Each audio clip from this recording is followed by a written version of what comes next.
मित्रांनो,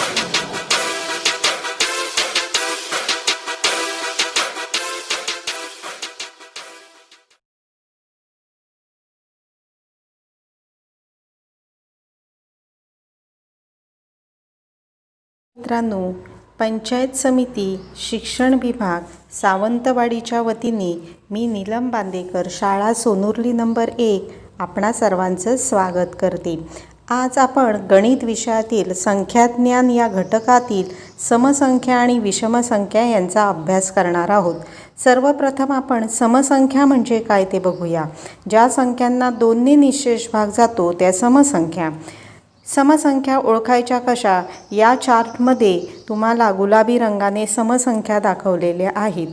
समसंख्यांच्या एकक स्थानी 0, 2, 4, 6, 8 यापैकी कोणताही एक अंक असतो। गुलाबी रंगात दाखवलेल्या समसंख्यांचं निरीक्षण केलं असता आपल्या असं लक्षात येईल की लगतच्या म्हणजेच क्रमवार समसंख्यांमध्ये 2चा फरक असतो। उदाहरणार्थ 12 आणि 14 या लगतच्या समसंख्या आहेत, त्यांची वजाबाकी केली असता 2 येते। चार्टमध्ये निळ्या रंगामध्ये विषमसंख्या दाखवलेल्या आहेत। विषमसंख्या म्हणजे काय? तर अशा संख्या ज्या 2 ने निःशेष भाग जात नाही त्यांना 2 ने भागले असता बाकी 1 उरते। विषमसंख्या ओळखायच्या कशा? तर विषमसंख्यांच्या एकक स्थानी 1, 3, 5, 7 आणि 9 यापैकी कोणताही एक अंक असतो। क्रमवार किंवा लगतच्या विषमसंख्यांमध्ये 2चा फरक असतो। उदाहरणार्थ 11 आणि 13 या लगतच्या विषमसंख्या आहेत, त्यांची वजाबाकी केली असता 2 येते। सम आणि विषमसंख्यांवर क्रिया केली असता काही गुणधर्म आपल्या लक्षात येतात। सम आणि समसंख्यांची बेरीज सम येते, विषम आणि विषमसंख्यांची बेरीज सम येते आणि एक सम व एक विषमसंख्यांची बेरीज विषम येते। तसंच समसंख्या आणि समसंख्या यांचा गुणाकार सम येतो, विषमसंख्या आणि विषमसंख्या यांचा गुणाकार विषम येतो आणि एक समसंख्या आणि एक विषमसंख्या यांचा गुणाकार सम येतो। या चार्टमध्ये मी तुम्हाला उदाहरणासह याचं स्पष्टीकरण दिलेलं आहे। समसंख्या आणि विषमसंख्या याच्यावर आधारित आपल्याला परीक्षेमध्ये उदाहरणं येतात। एखाद्या सम किंवा विषमसंख्यांच्या मागील किंवा पुढील सम किंवा विषमसंख्या शोधणे। याच्यातील आपण काही उदाहरणं बघणार आहोत। पहिलं उदाहरण आहे 12च्या पुढील 6वी समसंख्या कोणती?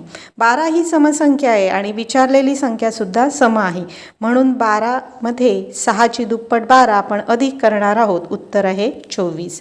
दुसरं उदाहरण आहे 22च्या मागील 8वी समसंख्या कोणती? पहिल्या उदाहरणामध्ये आपण पुढील संख्या शोधलेली, या उदाहरणामध्ये आपल्याला मागील संख्या शोधायची आहे। 22 ही समसंख्या आहे आणि विचारलेली संख्या ही सुद्धा सम आहे, म्हणून आपण 22 मधून 8ची दुप्पट 16 वजा करणार आहोत। मागील संख्या विचारलेली म्हणून वजा केली, पुढील संख्या विचारली असती तर दुप्पट अधिक केली असती। तिसरं उदाहरण आहे 15च्या पुढील 4थी विषमसंख्या कोणती? 15 ही विषमसंख्या आहे आणि विचारलेली संख्या ही सुद्धा विषम आहे आणि पुढील संख्या शोधायची आहे, म्हणून आपण 15 मध्ये 4ची दुप्पट 8 अधिक करणार आहोत, उत्तर आहे 23। चौथं उदाहरण आहे 72च्या मागील 11वी विषमसंख्या कोणती? 72 ही समसंख्या आहे आणि विचारलेली संख्या विषम आहे। मागील संख्येतून 72 मधून 11ची दुप्पट 22 आपण वजा करणार आहोत, उत्तर आहे 50 आणि विचारलेली संख्या विषम होती, दिलेली संख्या सम होती, म्हणजे वेगवेगळ्या प्रकारच्या संख्या होत्या, म्हणून उत्तरातून पुन्हा आपण 1 वजा करणार आहोत। 50 मधून 1 गेला, उत्तर आहे 49। काही उदाहरणांमध्ये आपल्याला संख्यांऐवजी अक्षरांचा उपयोग केलेला दिसतो। 5वं उदाहरण आहे x ही विषमसंख्या आहे आणि त्यापुढील 8वी विषमसंख्या कोणती? x ही विषमसंख्या आहे, विचारलेली संख्या सुद्धा विषम आहे, म्हणून x मध्ये आपण 8ची दुप्पट अधिक करणार आहोत, उत्तर आहे x अधिक 16। आणि शेवटचं उदाहरण आहे x वजा 2 ही समसंख्या आहे आणि तिच्या पुढील 5वी समसंख्या कोणती? दिलेली संख्या आणि विचारलेली संख्या या दोन्ही सम आहेत, म्हणून आपण x वजा 2 मध्ये 5ची दुप्पट 10 अधिक करणार आहोत। x वजा 2 अधिक 10 वजा 2 अधिक 10 म्हणजेच अधिक 8, म्हणून उत्तर आहे x अधिक 8। बालमित्रांनो, तुम्हाला समसंख्या आणि विषमसंख्या हा घटक समजला असेल. त्याच्यावर कोणत्या प्रकारची उदाहरणं येतात, कशा प्रकारची उदाहरणं येतात हे पण तुम्हाला समजलं असेल. मग आजच्या या उपघटकासंबंधात आपण कोणते महत्त्वाचे मुद्दे बघितले आहेत? तर सर्वप्रथम म्हणजे पुढील संख्या शोधण्यासाठी दिलेल्या क्रमांकाची दुप्पट अधिक करावी आणि मागील संख्या शोधण्यासाठी दिलेल्या क्रमांकाची दुप्पट वजा करावी.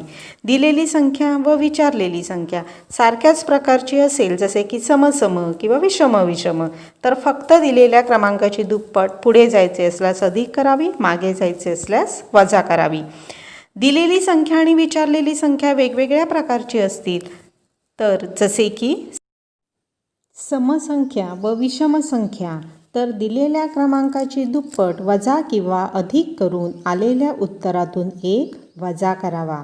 बालमित्रांनो, तुम्हाला हा समसंख्या आणि विषमसंख्या हा घटक आणि त्यावर सोडवलेली उदाहरणे नक्कीच समजली असतील.